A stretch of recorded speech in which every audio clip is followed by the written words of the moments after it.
Okay, so that brings me to, I guess, this last section here, which is perspective.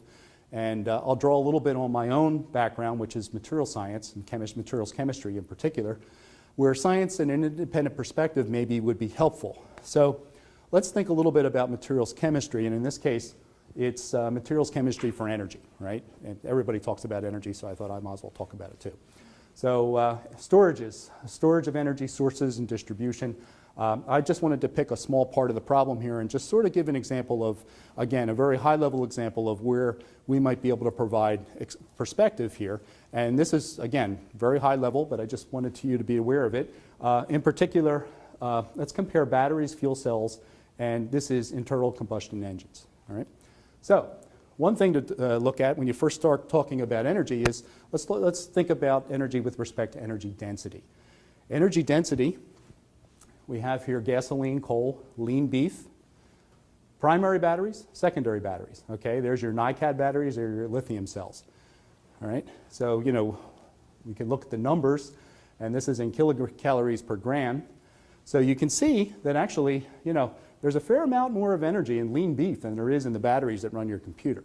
And that's important to keep with respect to perspective here, because most people, when I say most people, an average person may think, oh, if we doubled what we could do now in batteries, we could run the space shuttle off of it or something like that. I mean, it's just a leap thinking that we can solve everything by simply making a significant increase in a particular type of technology.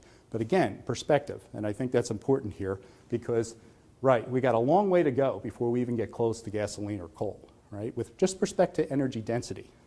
So the other thing to look at is not energy density, but it's power density. And in this case, this is megawatts per cubic meter. All right, so it's cubic meter here. So the numbers are going to be, they're all consistent, but we're looking at here internal combustion engines, supercapacitors, lithium batteries, and this in the case is a proton exchange membrane fuel cell. So again, fuel cells, people often think of fuel cells. They can solve many of our energy problems. But again, perspective, right? We look at what's the power density. Well, if you're up here at 100 and you're way down here at 1.75 with a fuel cell. So you have to think about power, you have to think about energy, you have to put those two things together in perspective. So how much energy is needed for a DoD mission? And again, this is very, very high level, if you will, but let me just put some numbers here together. This is a radio system, right? The Joint Tactical Radio System, or sometimes referred to as JTRS. It uses a lithium battery cell, and if you recall, that's the energy density of the battery cell, and you want it to run about maybe 6 to 8 hours. And then, I mean, you perhaps would like to run longer, but 6 to 8 hours would be good for a mission. All right, you could then look at a handheld mine detector, all right?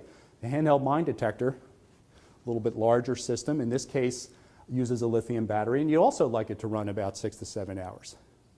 Now, the difference between these two things here really is weight, right? You'd like that handheld mine detector to be a lot lighter than it is right now. Maybe you'd like the battery system to be lighter too, but really weight for the mine detector is a big issue.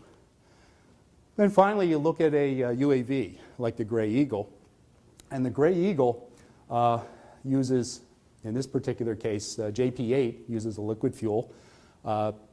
Its takeoff weight's about 3,600 pounds, so it's a large vehicle. You're not going to pick it up with a single person, and uses about 25 pounds per hour. And again, if you're using that kind of fuel, you're up at 11.5 kilocalories per gram. You're going to run this thing for maybe 16 plus hours. So you might think to yourself, well, maybe I can make that magic battery that's going to take over this mission. Well, you got a long way to go. And again, that comes back to our perspective and what you're trying to do here. You have to think about, are we trying to get more energy into the system? Are we trying to make it lighter? What is that perspective, and how can we sort of bound that problem with respect to that perspective? Okay, so with batteries, this is a energy density here versus theoretical energy density.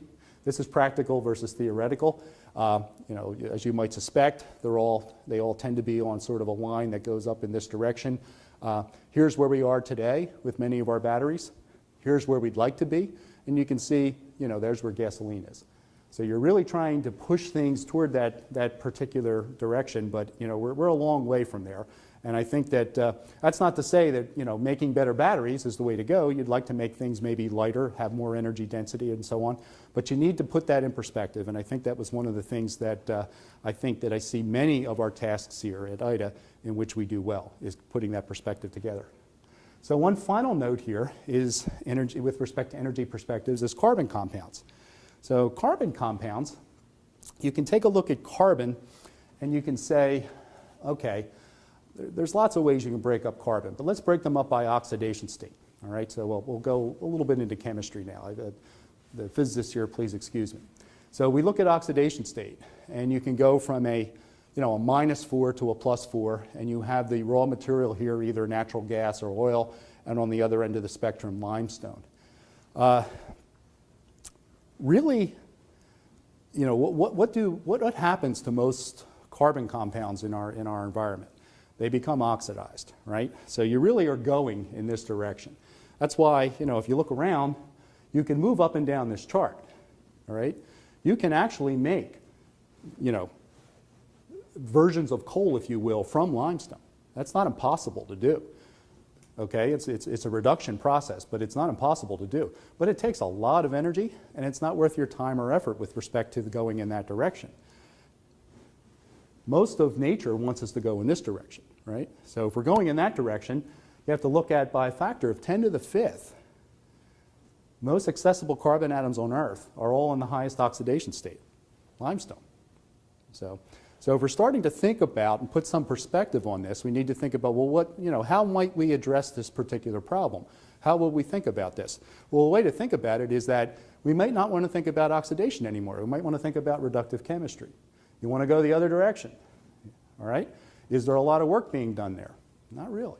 Not as much as you'd like to see. The oxidative chemistry is a lot easier to do, so most people go that direction. So therefore, you need to sort of put that together and think about, well, that's where we want to be, and that's where I think what we do best here is we provide that sort of unbiased scientific perspective. And with that, I'd like to take your questions.